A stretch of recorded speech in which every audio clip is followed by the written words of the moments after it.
Hello, my amazing artists. Welcome back to art class. Your assignment is going to be to create something called a found object creation.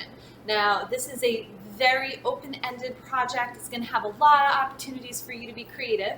But first, let's talk about what a found object is. It's exactly what it sounds like. It's an object that you find. And in this case, your found objects are going to be things that you can find around your house, in your room, in your kitchen. Nothing that you're going to be altering or painting or gluing or doing anything permanent to, okay? It's not permanent. Once you create your object, you should be able to then take it apart and put everything that you used right back where you found it, unless you want to add a couple little things, which I'll show you in a second. Another thing, again, is that you're using objects already in your home or in your workspace. So I'm here at school and I decided to dig out some objects, and I'm going to show you a few different examples of things that I made with objects that I found in the art classroom. So as you can see, I have a few different things here. These are just some random objects and things that I dug up here in the art room, and I decided to use them to make some objects. Now the one, I'm going to lift you guys a little bit higher here so that you can see it a little better, so pardon the bumpiness. But I took these baby food jars and lids. I found a couple wooden blocks, some pieces of yarn, some scissors, and I created a found object butterfly. Now the important thing to remember about butterflies is that they are symmetrical, so both sides are the same. So I had to make sure that I had two of each item that I used to make the wings so I could make it look, a bit like a butterfly. So that's one object that I made. Now something else that I could make is I could have a little fun and make myself some, some little junk critters or things like that. Just have fun. You could make animals, cats, dogs, maybe make people out of the objects you find. So for example, here in the art room, I had a giant roll of paper towels. This is an example of something not necessarily being permanent, but it is something I would throw out when I was all done.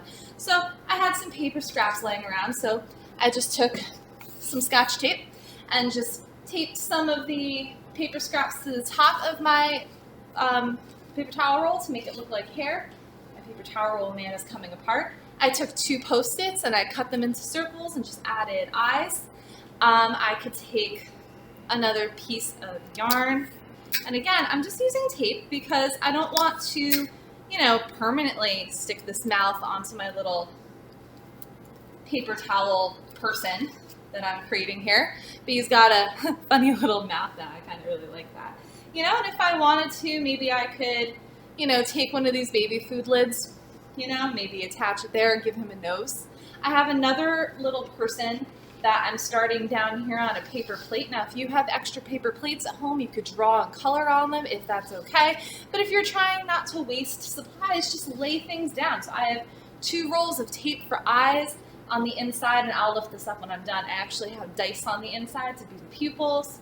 I'm just using a pencil. He has kind of a base.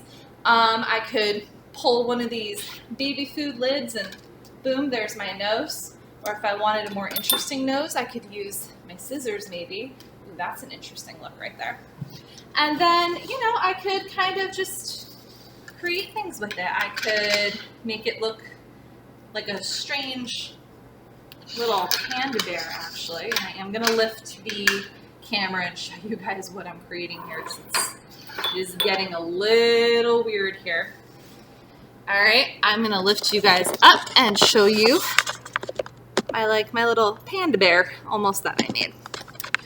All right, so that is what you are going to do. You are going to find some objects in your home, in your room. You can use anything, but as long as you're not doing anything to permanently alter. So for example, when I'm done with my art, I could take a picture, and then nothing is permanent. I can simply remove everything, and my roll of paper towels is still perfectly functioning and ready to clean up some messes in the art room. So you are making a found object creation, critter, person, object, whatever. Use your imagination, look around your house, borrow some things, assemble them together, and make sure you take a picture and send it to me so I can grade it. And I am looking forward to seeing what kind of found object creations you can come up with using your imaginations. And I'll see you guys again next time for art class.